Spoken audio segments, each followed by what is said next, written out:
Welcome to ABC campus. आज हम accounting fundamentals में एक प्रैक्टिस क्वेश्चन करेंगे जो कि डेबिट एंड क्रेडिट के आइटम्स को आइडेंटिफाई करने पर है। तो क्वेश्चन हमारे पास ये है कि हमारे पास गिवन ट्रांजैक्शंस हैं, टोटल 8 ट्रांजैक्शंस हैं इस क्वेश्चन में, और इन 8 ट्रांजैक्शंस में हमने आइडेंटिफाई करना है कि कौन से अकाउंट्स को डेबिट करना है और कौन से अकाउंट्स को क्रेडिट करना है।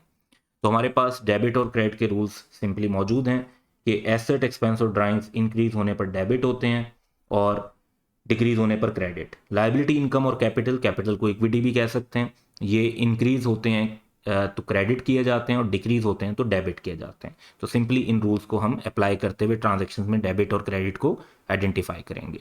तो पहली ट्रांजेक्शन हमारे पास है कि बाउट गुड्स, यानी परचेजेस की हैं और पेमेंट चेक से की है। तो एक तो परचेजेस का अकाउंट रेलिवेंट हो गया और चेक से पेमेंट की वजह से बैंक बैलेंस अफेक्ट होगा, तो दूसरा अकाउंट बैंक का है। परचेजेस हमारा एक्सपेंस होती हैं और परचेजेस करने से जब ये एक्सपेंस इंक्रीज होगा तो इसको हम डेबिट कर देंगे।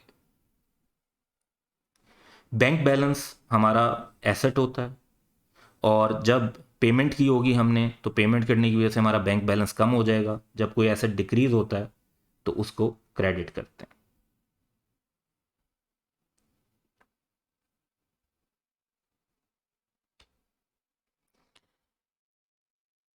नेक्स्ट ट्रांजेक्शन है हमारे पास, the owner put further cash into the business. तो ऑनर की तरफ से कैश आया है, एक तो कैश अकाउंट रेलिवेंट है, और जब ऑनर की तरफ से कैश आता है तो कैपिटल अकाउंट रेलिवेंट हो जाता है। कैश एक एसेट है और बिजनेस में जब ये कैश रिसीव हुआ तो बिजनेस का कैश एसेट इंक्रीज होगा और इंक्रीज होकर डेबिट हो जाएगा। इसी तरीके से ऑनर की बिजनेस के अंदर इन्वेस्टमेंट बढ़ गई है और कैपिटल के इंक्रीज होने से क्रेडिट हो जाएगा। तो कैपिटल बढ़ा यानी इक्विटी बढ़ गई तो क्रेडिट कर देंगे। नेक्स्ट ट्रांजेक्शन है सोल्ड गुड्स ऑन कैश। तो एक तो जाहिर बात है कैश इन्वॉल्व है यहाँ पर, दूसरी बात है कि हमने गुड सेल किए हैं तो हमारा सेल्स या रेवेन्यू हो जाएगा। कैश एसेट है, कैश रिसीव होने से इंक्रीज होगा तो डेबिट कर देंगे। सेल्स करने से, गुड सेल करने से हमारी इनकम बढ़ जाएगी, इनकम इंक्रीज होगी तो क्रेडिट कर देंगे। नेक्स्ट ट्रांजेक्शन देखें कि सोल्ड गुड्स ऑन क्रेडिट, यानी सेम ट्रांजेक्शन है पहले जैसी, लेकिन पहले ट्रांजेक्शन कैश पर हुई थी, ये क्रेडिट पर हुई है। तो उधार पर आपने चीज़ें बेची हैं तो कैश तो नहीं आएगा, अब रेलिवेंट अकाउंट होगा ट्रेड डेटर्स, यानी कस्टमर जिनसे हमने पैसे लेने हैं। तो एक हमारा रिसीवेबल क्रिएट होगा और सेल्स तो की है ना, तो इनकम तो होगी। अब ट्रेड डेटर्स जो हैं वो हमारा एसेट है,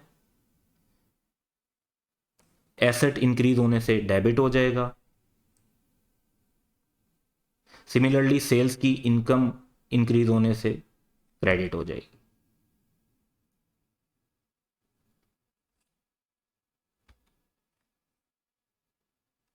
फिर ट्रांजेक्शन है कि our debtor returns to us some goods we agree to make an allowance for them, यानी उसने चीज़ें वापस की और हमने एक्सेप्ट कर ली कि हाँ आप वापस कर सकते हो, यानी इस मामले पर कोई डिस्प्यूट नहीं है। ये जो अल्फाज है ना कि we agree to make an allowance for them, यानी हमने उसे अलाउ कर दिया कि हाँ आप हमें ये गुड्स वापस कर सकते हैं। क्योंकि समटाइम्स इस पर डिस्प्यूट भी हो जाता है कि कस्टमर चीज़ें वापस करना चाहता है, आप नहीं लेना चाहते, फिर तो डिस्प्यूट रिजॉल्व होगा तो उसके मुताबिक मामले को देखेंगे। यहाँ पर ये क्लैरिटी दी गई है कि डिस्प्यूट नहीं है। तो चीज़ें जिस तरह सेल्स रिकॉर्ड होती हैं, जब चीज़ें वापस होती हैं तो सेल्स रिटर्न का अकाउंट रेलिवेंट है, और हमारे एक कस्टमर ने, डेटर ने वापस किया तो ट्रेड डेटर या रिसीवेबल का अकाउंट दूसरा रेलिवेंट है। चीज़ें वापस होने से हमारी इनकम डिक्रीज हो जाएगी और डेबिट होगी। ट्रेड डेटर्स हमारा एसेट है, जब एक डेटर पैसे या गुड्स वापस कर दी उन्होंने, गुड्स वापस करने से उनका जो बैलेंस है वो डिक्रीज हो जाएगा तो क्रेडिट कर देंगे।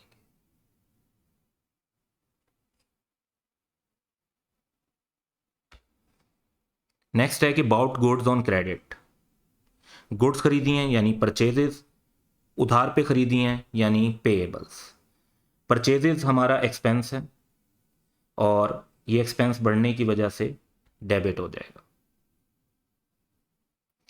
पेएबल हमारी लाइबिलिटी है और उधार पर चीज़ें खरीदने की वजह से लाइबिलिटी इंक्रीज होकर क्रेडिट हो जाएगी। नेक्स्ट ट्रांजेक्शन है कि owner takes out cash for his personal use. Owner ने बिजनेस से कैश लिया है अपने ज़ाती इस्तेमाल के लिए, तो जब ऑनर बिजनेस से कोई चीज़ लेता है तो इसको ड्राइंग्स कहते हैं, और कैश लिया है तो सेकंड अकाउंट रेलिवेंट कैश होगा। ड्राइंग्स के बारे में रूल ये है कि ड्राइंग्स इंक्रीज हों तो डेबिट होती हैं, और कैश हमारा एसेट है। एसेट बिजनेस से जा रहा है, ऑनर को बेशक मिल रहा है लेकिन बिजनेस से जा रहा है, और हम अकाउंटिंग बिजनेस की करते हैं, तो बिजनेस से कैश जा रहा है तो डिक्रीज हो जाएगा, और इसका बैलेंस डिक्रीज होने की वजह से क्रेडिट होगा।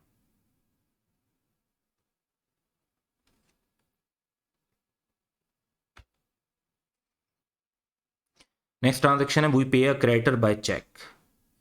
तो क्रेडिटर यानी पेबल इन्वॉल्व है, और बैंक चेक से पेमेंट हुई है इसलिए बैंक का बैलेंस भी इन्वॉल्व है। पेबल्स हमारी लाइबिलिटी होते हैं, जब हमने उनको पेमेंट कर दी तो ये लाइबिलिटी डिक्रीज होकर डेबिट हो जाएगी। पेमेंट करने की वजह से हमारा बैंक बैलेंस का जो एसेट है ये भी डिक्रीज हो जाएगा, और एसेट जब डिक्रीज होते हैं तो क्रेडिट होते हैं। So that's all for today, have a good day.